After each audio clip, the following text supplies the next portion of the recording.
Muy buenos días, agradecida por la introducción, muy honrada de estar aquí en mi alma mater y disfrutando de estar con todos ustedes en el día de hoy. Como ya le adelantaron, ¿verdad? Hoy estoy aquí como la directora ejecutiva de la Comisión Ciudadana para la Auditoría del Crédito Público. Es una entidad no partidista, multisectorial y sin fines de lucro, fundada por el Frente Ciudadano para la Auditoría de la Deuda, con los integrantes del interés público y académicos que formaron parte de una comisión creada por el gobierno en el 2015 para precisamente realizar una auditoría integral de la deuda pública, pero que eventualmente fue derogada por el entonces gobernador Ricardo Rosselló. Queremos impulsar investigaciones, auditorías ciudadanas integrales desde muchas perspectivas como herramienta para promover la educación y la divulgación de información, la participación ciudadana y el ejercicio de poder político sobre tomas de decisiones del financiamiento público actualmente. Creo que hay una presentación, si la pueden ir compartiendo, se los voy a agradecer. Yo misma. ¿Ok? Perfecto. Muy bien, déjenme aprovechar también y ponerme el timer. Muy bien. A 10 años de promesa. La realidad es que promesa no es la primera vez que en Puerto Rico se habla de estabilizar la finanzas, de tomar medidas drásticas para manejar la emergencia. Es más, estamos ya en el 2016 hartos y hartas de escuchar distintas excusas, distintas legislaciones que estuvieron atendiendo supuestamente el problema de endeudamiento, desde COFIN y la creación del IBU, la Ley 7 que despidió miles de empleados públicos, la Ley 3 que también trastocó las corporaciones públicas y empezó a congelar el presupuesto de la universidad, luego la Ley 3 que afectó los sistemas de retiro y por ahí hasta que hablamos de la Ley Promesa en el 2016, es decir, la historia que se sigue repitiendo.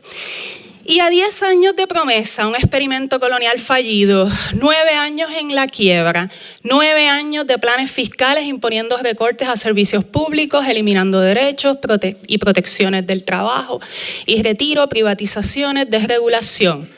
Un solo presupuesto balanceado, múltiples versiones de los planes fiscales. Esto es una imagen nada más de todo lo que ha pasado para solamente presentar un ejemplo y ver cómo precisamente tanto Promesa como la Junta de Control Fiscal han sido un régimen antidemocrático que precisamente a nombre de la reestructuración de la deuda han llevado a cabo severos ataques contra los servicios públicos esenciales. Se han convertido en un símbolo de un gobierno centrado en la subordinación de las necesidades del pueblo al pago de la deuda. Vamos a mirar esos resultados. El primer mito. De la crisis a la estabilidad. Cuando leemos el más reciente informe de la Junta, el más reciente informe anual, ha sido todo un éxito. El periodo que ellos han estado menciona la eliminación del déficit estructural del presupuesto, que han reorganizado las finanzas públicas, también mencionan que está pendiente, ¿verdad?, la reestructuración de la Autoridad de Energía Eléctrica. Pero la realidad que esa historia de éxito, como bien hemos mencionado, contrasta dramáticamente con la realidad que estamos viviendo. Lo primero que mencionan como un ejemplo de esa historia de éxito es la reducción en un 57% de todo el problema de endeudamiento. Tengo que decir de todo, porque ahí incluyen no solamente el endeudamiento a través de bonos y de instrumentos financieros, sino que ahí están entrando todas las reclamaciones que habían de deuda. Y ellos afirman haber reducido en un 57%. La realidad para nosotros es que son medias verdades. Vamos a mirar nada más la reestructuración de Cofina, una deuda que en su origen era de 17,000 millones de dólares cuando se radica la quiebra, un recorte de un 32%. La actual deuda que se contrajo para futuro es de unos 11,000 millones de dólares. Al final del periodo nuestra deuda va a ser de 29,000 millones de dólares por los intereses acumulados. Ya se han pagado 2,000 millones. Esto a través del IBU. Si miramos en el caso del gobierno central, Ahí originalmente la deuda era de unos 18.000 millones de dólares. Si le quitamos el pago que se hizo en efectivo, que está justo en la tabla que presentó hace un ratito el profesor Skill, se adelantó 7.000 millones de dólares en efectivo. Eso no es un recorte. Y para que tengamos en perspectiva, el presupuesto del gobierno redunda en los 10.000 millones de dólares. 7.000 millones de dólares se le pagaron en adelanto a estos bonistas. Si tú le añades ese pago en efectivo, ya el recorte se va reduciendo. Le pagamos 14.000 de los 18, vamos a pagar, ¿verdad? 14.000 de los 18.000. Pero entonces hablemos que el profesor Skill adelantó lo que él entiende que es una de esas novedades del plan de ajuste. Hablemos de los instrumentos de valor contingente. La realidad es que estos, como él mencionó, son unas bonificaciones adicionales que se le están pagando a los bonistas. Esto distinto al pago regular que se le está haciendo porque todos los años se le hace lo que se llama el servicio a la deuda. Y como él mencionó, si se cumplen con unas proyecciones en los recaudos de COFINA, es decir, si recaudamos más en COFINA de lo que se recaudó cuando ellos aprobaron esta herramienta, se le darían bonificaciones adicionales a los bonistas. Quiero decirles que esas proyecciones se han cumplido todos los años. Quiere decir que ha habido mayores recaudos del IVU, según ellos plantearon, que tengo que decirles también que los números que utilizaron de proyección han sido fuertemente criticados. Eso viene en un informe próximamente que les estaremos presentando, pero ciertamente todos los años se le han ido pagando estas bonificaciones adicionales y actualmente se le ha pagado más de 1.000 millones de dólares en pagos adicionales a los pagos regulares de la deuda. Así que si sumamos los pagos que han recibido de estos instrumentos de valor contingente, un recorte que se informa de 61% realmente es de un 19%, ¿verdad? Y quiero, ¿verdad? Aquí también tenemos un ejemplo de cómo cambia ese pago anual. Mencionó el profesor Skill, estamos pagando lo que se llama el Pay As You Go, que también fue una medida de la Junta y del gobierno para supuestamente atender el problema de las pensiones, y haremos nuestro análisis más adelante, más lo que se está pagando actualmente de lo que le pongo allí, GO, son los bonos de obligaciones generales, que son los del gobierno central, COFINA, y los instrumentos de valor contingente, de lo que hemos reducido en pago, era de unos 4.000 a unos 3.000 millones de que pesan actualmente en nuestro presupuesto. Quiero, antes de seguir con las próximas medidas, importante que tengamos bien presente, porque quiero reaccionar un poco ya a lo que dijo el profesor Skill. Si bien estos instrumentos de valor contingente, en teoría, se supone que partan de la idea de que hay una mejora en la economía, y si hay una mejora en la economía, pues ¿por qué no repartir esa mejora en aquellos que fueron supuestamente agraviados por un problema económico?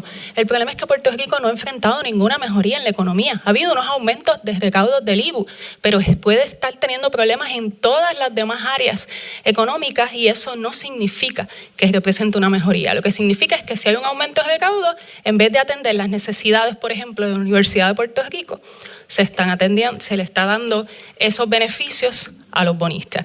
¿Y cuáles son los verdaderos ahorros? Bueno, la austeridad, los recortes agresivos al presupuesto de la Universidad de Puerto Rico y otras agencias, la reducción masiva a las aportaciones a los municipios, y también el desmantelamiento de los sistemas de retiro y de las pensiones de beneficio definido. Así, austeridad, deterioro y pobreza. Pero ¿cuál es el principal problema de Promesa? Es que hay una desconexión desde el diseño. Estamos hablando de que la deuda es un síntoma, y creo que en algo puedo coincidir con el profesor en que definitivamente no es el problema principal tampoco mencionar solamente el problema de endeudamiento. Hay que hablar, sí, de las 936, pero hay que hablar de mucho más. Y es que definitivamente hay un colapso del modelo económico, y que esto se venía gestando hace mucho tiempo. En nuestros estudios es mucho antes de las 936. Así que hay que hacer un análisis realmente de cómo vamos a atender las verdaderas raíces del problema de endeudamiento. Pero Promesa no hace eso. Promesa lo único que busca es reestructurar la deuda y balancear el presupuesto. En otras palabras, cuadrar la caja. deja intacto el modelo económico que provocó la crisis y creó las condiciones para este endeudamiento masivo. Pero vamos a la estrategia de la Junta. Medidas de austeridad, profundizar la dependencia en fondos federales y unas reformas estructurales para supuestamente ayudar a ese crecimiento. Estas reformas estructurales lo que han sido son cambios que la Junta ha implementado y que tampoco son nuevos para nosotros. La precarización de las condiciones laborales, hasta se opusieron enmiendas a la reforma laboral para el sector privado que no tiene nada que ver con el sector público, la privatización de los servicios esenciales, no solamente el energético, también las autopistas, la agilización de los otorgamientos de permisos con los famosos proyectos críticos y también la reforma de los sistemas de retiro que han eliminado la idea de la pensión de beneficio definido, han congelado la posibilidad de ajustes en el costo de vida y así otras reformas que están implementando en el servicio público con total oposición del sector sindical. Pero lo más triste de todo eso es que utilizando los mismos datos de la Junta, la misma Junta advierte que con todas sus estrategias de cambios estructurales, aún así se perciben problemas de déficit. En el 2021 hablaron de ya en el 2035, en el 2036, pero más recientemente hablan ya de en el 2029. Vamos a tener problemas de déficit económico con todas y sus famosas proyecciones. Otra estrategia arriesgada, nada nuevo en el escenario.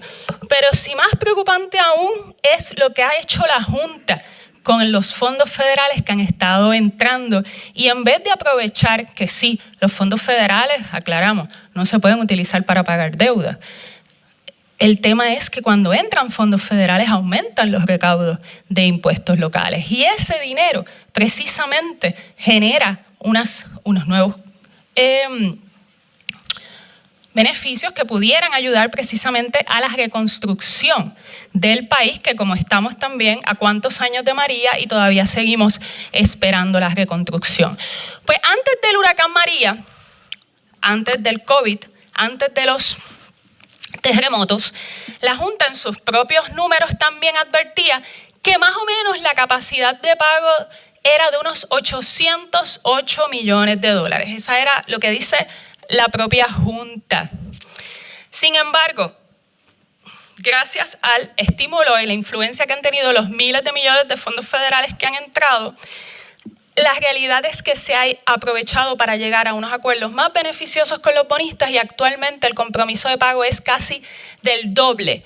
Estamos ya incluyendo los pagos de GIOs, de COFINA y de los instrumentos de valor contingente, estamos pagando anualmente más el doble, 1.500 millones, dinero que pudo haber sido utilizado hasta para la misma reconstrucción, fondos locales que pudieran ser para atender la Universidad de Puerto Rico, fondos locales que pudieran estar atendiendo el problema de vivienda, de infraestructura, pero se está yendo el pago a bonistas. Entonces, la pregunta, ¿qué podemos pagar, verdad?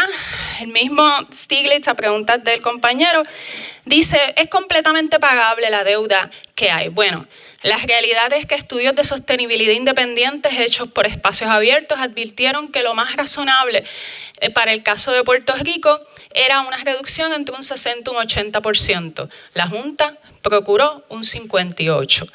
La realidad es que aún así, sacando los números del frente, no importa el recorte solamente, importa qué realmente podemos pagar. Esa es la gran pregunta, ese es el gran elefante blanco. Y si las proyecciones de la Junta ya no están advirtiendo problemas de presupuesto tan pronto como a finales de esta década, definitivamente no puedo concurrir con el expresidente de la Junta con que es completamente pagable esa deuda. Si eso sin mencionar que tan pronto como el 2027 ya la misma Junta ha reconocido una posible crisis presupuestaria por todo lo que va a ser la falta de fondos o la reducción de fondos en Medicaid y ni estamos mencionando todavía los recortes que está planteando el actual presidente de los Estados Unidos, Donald Trump.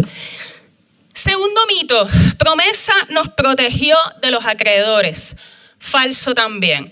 Aquí solamente les presento 3 distintos casos de 3 fondos buitres que llegaron a Puerto Rico no para prestarnos dinero para poder atender los problemas en la Autoridad de Energía Eléctrica, ni para ayudarnos con las carreteras, ni tampoco ayudarnos con los problemas económicos que pasaba el país. Llegaron luego de la quiebra, compraron la deuda como pudieron y tenemos los mismos bonistas en casi todos los procesos de quiebra, empezando con el más agresivo, mi favorito, Golden Tree, que ese está por todos lados, tratando de buscar las mayores ganancias y es el principal bonista actualmente de la Autoridad de Energía Eléctrica, no quiere aceptar ninguna reducción a su deuda y busca de todas las formas posibles aumentarnos el costo de la luz. Ha sacado ganancias multimillonarias y cuando digo ganancias, esto tiene que ver mucho más con de lo que invirtieron, porque el problema es que compran a unos precios sumamente bajos y quieren venir a buscar el doble y el triple en ganancia. Lo mismo BlackRock, que es el fondo buitre más grande del mundo, también tiene deuda de la autoridad, tuvo de Cofina, tiene de GEOS y de Pritco, y así sucesivamente. Ha sido una bonanza la famosa quiebra de Puerto Rico. Mito 3, se salvaron las pensiones. Falso. Ciertamente, gracias a la oposición y el trabajo que hizo la clase pensionada y que también finalmente se unió al gobierno, se logró evitar el recorte inmediato, pero el golpe más fuerte es a largo plazo. La prohibición actualmente del ajuste de costo de vida, que el mismo expresidente de la Junta mencionó como una medida para que no nos antojemos de darle una mejor calidad de vida a esos adultos mayores que no tienen posibilidad de un aumento salarial, pues le va a quitar el valor adquisitivo a esas pensiones en un 40%. Es un recorte indirecto de cuando ya sabemos que en un par de años ya no van a poder pagar de la misma forma sus rentas, ni van a poder pagar de la misma forma sus medicinas. Si eso no fuera poco, a los trabajadores actuales, las pensiones que les esperan al final de su periodo, que en muchos casos son muchos más años de lo que le dijeron cuando los contrataron, es de un 60% la reducción de su pensión. El salario o la única fuente de ingreso en una etapa tan vulnerable de la vejez. Pues si eso no fuera suficiente, la nueva fórmula para ellos salvar las pensiones compromete una tercera parte casi del presupuesto del gobierno, de las agencias y de la autoridad. Claro que hay que proteger y pagar las pensiones. Eso es imposible de olvidar. Pero la realidad es que había muchas otras maneras de poder atender el problema sin tener que recurrir a un modelo que nos está costando más caro y le está quitando beneficios. Y no quiero, ¿verdad?, que nos olvidemos de cuánto fue el recorte que se le dio a los bonistas y cómo ellos siguen recibiendo bonificaciones y ajustes al valor de su inversión todos los años.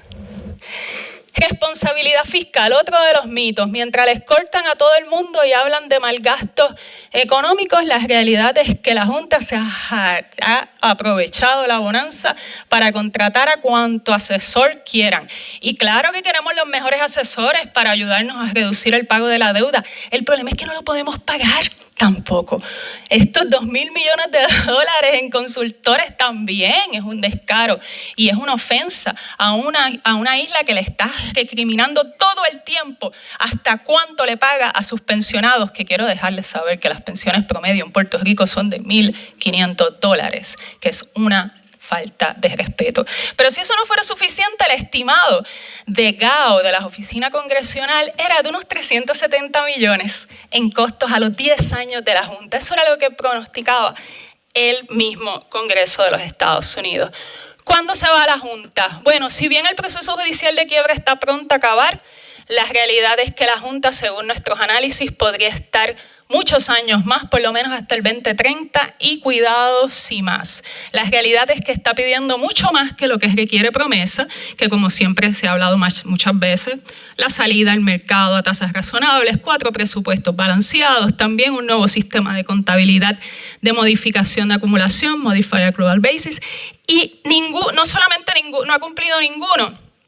Es que la Junta está pidiendo muchísimo más. Pero más allá de eso, es fundamental que entendamos que aún con la salida de la Junta, sus políticas y propuestas se quedan. ¿Qué nos espera? Planes fiscales y planes de ajuste de deudas por los próximos 30 o 40 años. Se vaya a la Junta o se quede. Le ataron las manos al gobierno obligando al uso de fondos públicos para pagar la deuda. Se vaya a la Junta o se quede. Restricciones fiscales a la administración de las finanzas públicas, como bien menciona Stiglitz. En los mismos planes de ajuste imponen mayores requisitos que lo que tiene nuestra Constitución. Claro que podemos pensar, bueno, es que hay que tomar medidas y poner rigor, pero la realidad es que ese rigor a los únicos que le van a beneficiar es a los bonistas, no al país. La reestructuración de COFINA incluyó cláusulas que definitivamente imposibilitan la eliminación del IBU, tengamos el gobierno que tengamos. Y sin lugar a duda, una quiebra futura nos presenta las realidades que se le dieron mayores derechos y protecciones a los bonistas, en algunos casos de deuda no asegurada, volviéndola asegurada.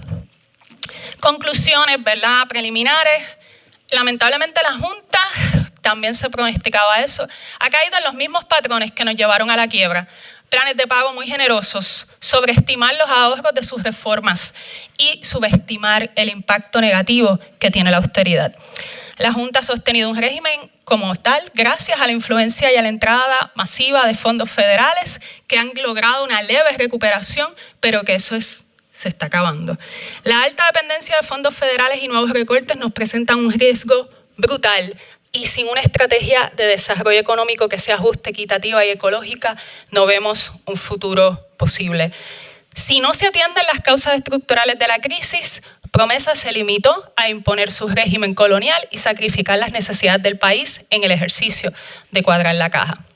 ¿Cuáles son esas recomendaciones de expertos? Algunos han mencionado la importancia de algún aprendizaje institucional. 2.000 millones de dólares, ¿en dónde se van a quedar? ¿En las manos de esos consultores o va a haber algún tipo de influencia que mejore en algún área la parte gubernamental? Un plan de desarrollo económico sostenible con visión a largo plazo, una reforma contributiva verdaderamente integral, justa y equitativa que ponga la calidad de vida, no solo el bolsillo del contribuyente de centro, e integrar un análisis de impacto en los derechos humanos al presupuesto, al sistema contributivo y al financiamiento público. Reflexiones finales. Las cosas no tienen que ser así.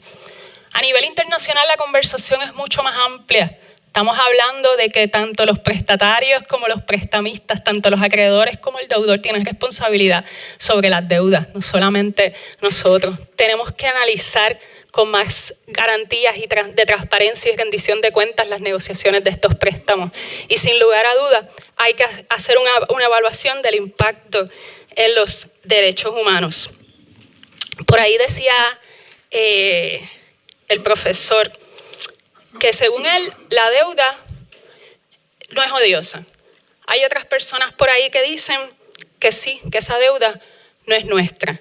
Pero lo sea o no, lo que es indudable es que el dinero que se está utilizando para pagarla es nuestro. Y mientras sigamos dando la espalda a estas decisiones, se va a seguir perjudicando nuestra calidad de vida, nuestra infraestructura y el futuro que queremos para nosotros y para las próximas generaciones. Muchísimas gracias por esta oportunidad. No quiero tampoco irme sin, como el profesor habló de su libro, yo le hablo de nuestra Escuelita de la Deuda, disponible para ustedes en YouTube, para que podamos seguir en esta conversación. Bueno, Eva, quiero comenzar, ¿verdad?, con una pregunta un poco general, ¿verdad?, porque vemos todos estos números y todos los datos que estuviste compartiendo y no podía dejar de pensar en que entender la quiebra, ¿verdad?, y todos sus componentes verdaderamente es un reto. En tu experiencia, ¿cuán complejo ha sido descifrar y entender este proceso de la quiebra? ¿Qué expertise técnico han tenido, ¿verdad?, que traer a sus grupos de trabajo? Y sobre todo, ¿cuán difícil es comunicarlo al público? Muchísimo, y gracias por la pregunta, súper importante.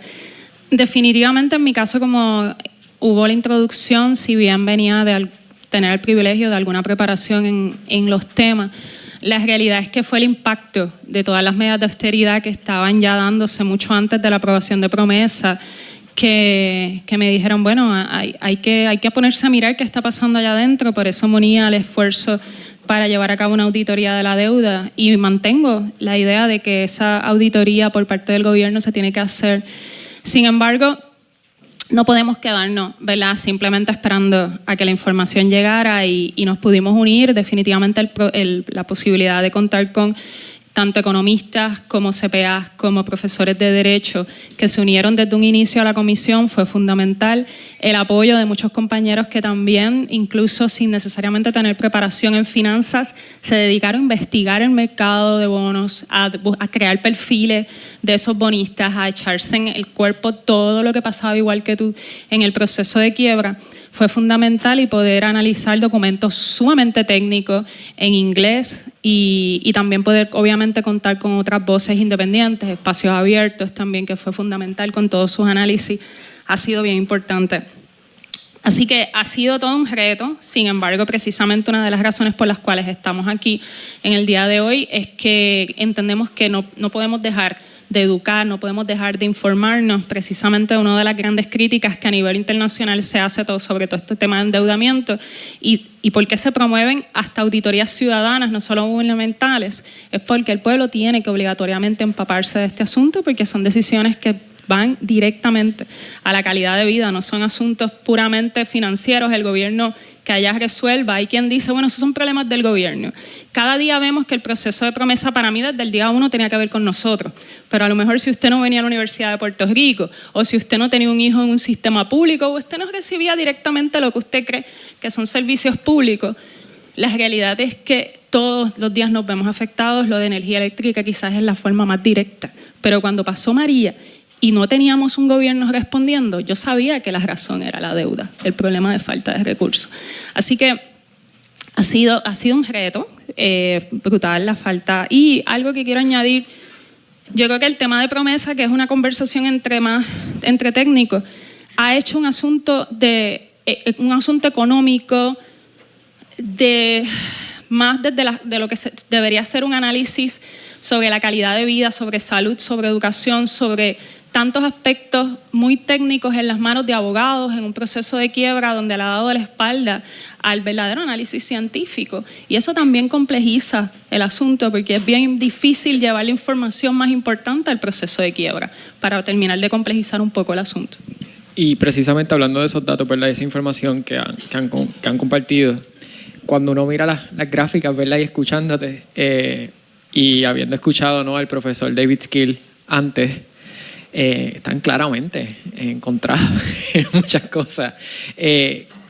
¿Cuán abierta, ¿verdad?, si lo fue, ¿verdad?, la Junta ha sido a recibir este insumo que ¿verdad?, a lo largo de los años se ha traído tanto ¿verdad?, por ustedes como también por otras voces, ¿verdad?, y otros analistas y economistas, ¿verdad?, que han participado de alguna manera u otra en estos procesos? O sea, ¿cuán receptiva ha sido la Junta a recibir toda esta información y a cambiar o modificar las conclusiones a las cuales han llegado en este proceso? Bueno, en el caso de nosotros, muy al comienzo llegamos a enviar algunas de nuestras observaciones sobre los problemas de la legalidad de la deuda, pero realmente nunca recibimos respuesta. Hemos tratado de presentar en algunos procesos, incluso en el proceso de quiebra, como objetores, pero la realidad es que la comisión se ha enfocado más en impactar a los sectores que se ven afectados. En el caso de espacios abiertos, sé, por experiencia con ellos, que sí, ellos han tratado de constantemente llevarle la información, incluso cuando se hizo el análisis sobre sostenibilidad de deuda, pero lamentablemente pues han hecho oídos sordos a todo lo que han sido las recomendaciones de esos otros peritos y analistas. ¿Ha hecho algo bien la Junta? ¿Hay algo positivo que se pueda rescatar de todo el proceso? Porque, o sea, estoy claro, ¿verdad?, en las premisas y en que, ¿verdad?, el saque, pues, han tenido reservas y se han opuesto, ¿no?, a este mecanismo impuesto a través, ¿verdad?, de una ley federal. Pero ¿verdad?, ya habiendo pasado ya 10 años, ¿no?, de este camino, o sea, ¿hay algo que se puede rescatar positivo, ¿verdad?, o que ayude al país? Bueno, yo creo que definitivamente tanto el que hayan se hayan retractado del recorte del 8.5 a las pensiones. Creo que eso fue fundamental. Obviamente requirió de mucha presión y de mucho trabajo de todos los sectores dentro de ese andamiaje tan colonial, pero creo que eso fue un paso importante. Y definitivamente yo creo que el más importante ha sido su última propuesta para atender el problema de la quiebra de energía eléctrica, que ha sido el retractarse también de los aumentos a la luz para pagarle a los bonistas. Obviamente eso ha representado un enfrentamiento directo y otra muestra más de cómo Promesa, como está diseñada, siempre ha buscado beneficiar a los bonistas, que cuando tenemos un momento donde la Junta dice no voy a poder pagarle lo que ustedes o lo que les había prometido, porque es cierto, le prometió más. No te puedo pagar lo que te prometí porque esto tiene unos impactos que no habíamos predicho y que también, ¿verdad?, como se contará más adelante todo el trabajo que se hizo sobre eso. Pero creo que esa parte es fundamental y más porque venimos frente a un proceso de quiebra todavía y a mí no me cabe la menor duda que el cambio de postura de la Junta tiene que ver con la salida de los actuales integrantes y de cómo influencian estos bonistas en el poder en Washington. Y yo creo que es fundamental, ¿verdad?, reconocer que sí, que la Junta en ese sentido se dio cuenta del impacto atroz económico que tienen esos aumentos a la luz en todos los sentidos y con la información que se les suministró, con la presión que se hizo, se retractaron. Hablemos de fondos buitres. Lo mencionas, ¿verdad? Y lo mencionaste en la presentación. Estas firmas, ¿verdad?, que para los que no estén familiarizados con ellos, ¿verdad?, buscan precisamente beneficiarse de jurisdicciones y entidades que están en graves problemas, ¿verdad?, fiscales, a comprar sus bonos, como fue en el caso de Puerto Rico, ¿verdad?, como dicen, a pescado bombado, a precios de pescado bombado, para después ¿verdad?, controlar y estar dentro del proceso de reestructuración con la expectativa, ¿verdad?, de que ganen valor y entonces ahí realizar ganancias sobre eso. ¿Hasta qué punto Promesa y la Junta han permitido estas prácticas, ¿verdad?, de este tipo de entidades, ¿verdad?, de los fondos buitres? Bueno, si bien reconocemos que hay cosas que la Junta no puede influenciar, como es este mismo mercado financiero que permite y ha hecho un nuevo mercado, por decirlo de alguna forma, de que entran a quiebra tanto corporaciones privadas como públicas, y eso es un nuevo mercado y parece que le llega un alert en la computadora, mira, está pasando esto, y ahí deciden comprar masivamente porque definitivamente les ha resultado rentable. El problema, ¿verdad?, es que a qué precio, a qué costo, ¿verdad? Y algo que se me olvidó mencionar en la primera pregunta que me hiciste, en la medida que, y siempre lo asumo como una crítica al trabajo que hacemos, porque siempre lo tengo como una bandera, es que el problema más grande del análisis que se hace es que es uno muy técnico, siempre estamos hablando de cuánto se paga, cuánto se puede pagar, cuáles son los efectos en la economía, pero lo que deberíamos estar hablando, aunque yo sé que hoy lo van a estar hablando, es el impacto humano de todo esto, ¿verdad? Y yo creo que eso ha sido fundamental también en el proceso de la quiebra de energía eléctrica, que nos ha podido permitir visibilizar de una forma más clara ese impacto de esas medidas que van a buscar o beneficiar con miles de millones de dólares a estos bonistas, que nuestros datos es que la última propuesta, desde la penúltima propuesta de la Junta, nuestros datos es que por primera vez los bonistas estarían perdiendo dinero. Es verdad, esta es la primera vez que se les estaría pagando por debajo de lo que ellos compraron. Pero es que esa es la realidad, asumieron un riesgo muy alto. Se pusieron a comprar una deuda en un país, no solamente en quiebra, sino que Prepa lleva informando problemas para pagar desde mucho antes. Entonces, ¿qué ocurre, verdad? Que existe este mercado. Esto es como, yo diría que esto es como, piensen en Gangsters of New York. Uno se presiona al otro, uno empieza, como al principio, yo no sé, aquellos que se acuerden, que sean nerds como nosotros, de la guerra que había entre los bonistas de Cofina y los bonistas de obligación general. Los de obligación general decían, mis bonos están protegidos por la Constitución, a mí me tienen que pagar primero. Los de Cofina decían, permiso, el IBU lo comprometieron para pagarme a mí y se estaban peleando entre ellos a ver de dónde salía el dinero. ¿Qué terminó pasando? Que los de Cofina, que ciertamente terminaron teniendo un mejor acuerdo, le empezaron a comprar los bonos a los otros y en eso se fue acumulando en algunos bonistas, y con ese poder de acumulación, mientras más deuda tú tienes, más poder de negociación tienes, y Promesa le permite incluso más presión en el proceso judicial. Así que el mismo Promesa termina de alguna forma indirectamente validando este mismo modelo de negocio de seguir acumulando, mientras más deuda tengo, más puedo presionar, cuando a nivel internacional, por el contrario, se está buscando precisamente reducir ese poder para que se atienda realmente la verdadera capacidad del deudor de pagar y no el poder que tiene el acreedor para imponer lo que quiera. Hablaste del tema de los pensionados en tu presentación y mencionaste, ¿verdad?, también lo del instrumento, ¿verdad?, de valor contingente. Yo creo que eso es un aspecto muy importante que casi no se habla, ¿verdad?, de los acuerdos de reestructuración. Y escuchaba también el profesor Skill hablando, ¿verdad?, de que la expectativa es que la economía pues va a estar brutal, ¿verdad?, y que pues eso va a permitir precisamente que se pueda seguir pagando este instrumento, ¿verdad?, de valor contingente, este repago añadido, ¿no?, a lo que ya se había acordado. Pero a la misma vez, recordemos que las mismas proyecciones de la Junta es que la economía no va a estar precisamente en crecimiento, ¿verdad? Sobre todo, ¿verdad?, a partir de unos cuantos años, sobre todo cuando empiecen a salir estos fondos federales, ¿verdad?, que han llegado a través de los últimos años ¿verdad?, por los desastres naturales y los terremotos y todo lo que se ha asignado, ¿verdad?, de manera, como quien dice, one time. Para ti, ¿cuál es el verdadero riesgo de una segunda quiebra a lo largo del camino? Bueno, este es el ángulo técnico, ¿verdad? Ya nosotros hemos estado teniendo nuestras conversaciones internas sobre cómo se vería, porque ya es una realidad que lo vemos asomarse.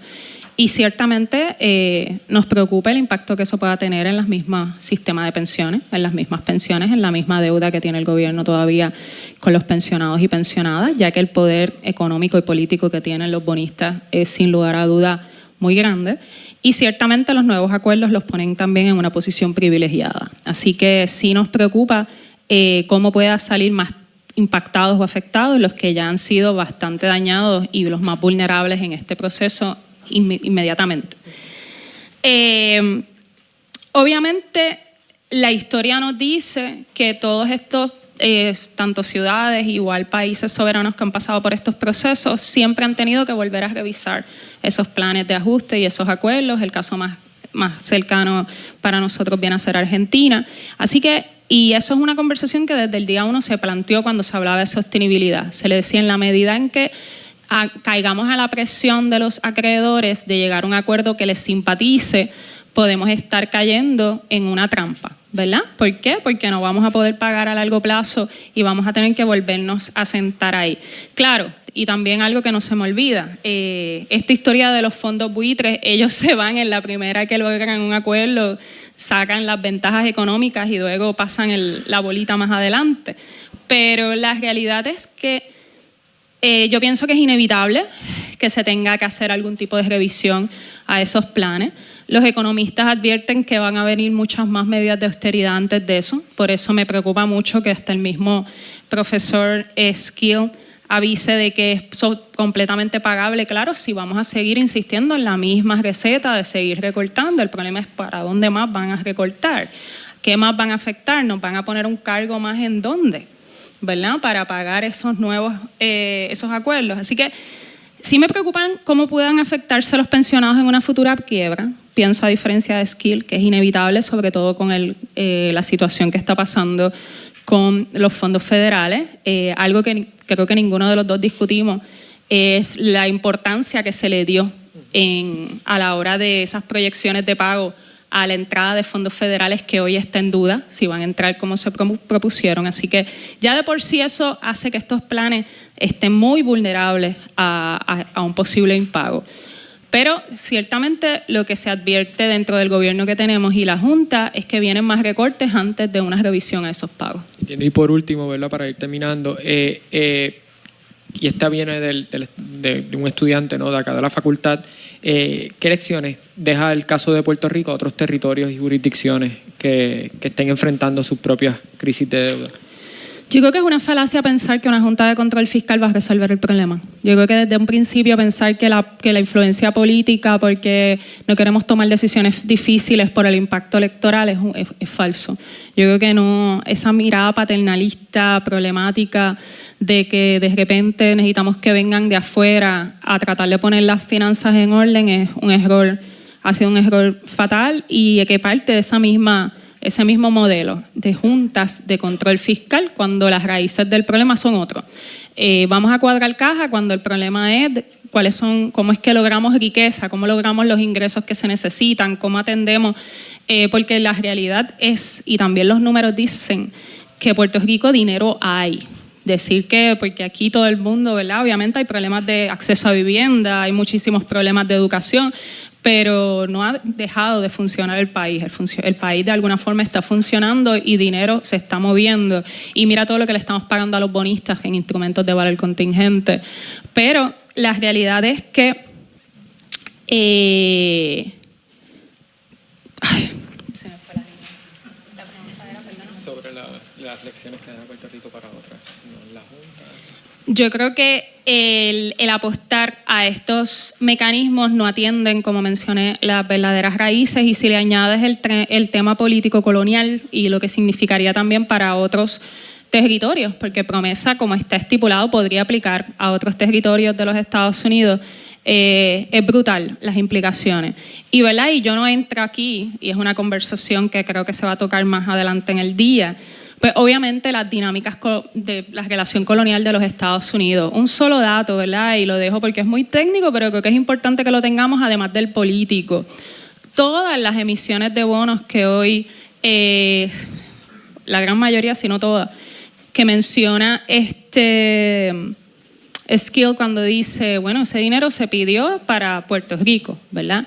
La realidad es que todas también fueron monitoreadas por el gobierno federal a través del IRS. Todas venían también exentas y venían con unas protecciones del gobierno federal. Eso como menos hace responsable al gobierno, sin hablar de las implicaciones donde ellos mismos hablan de una eliminación de unas exenciones contributivas como la 936, que ¿quién aprobaba eso?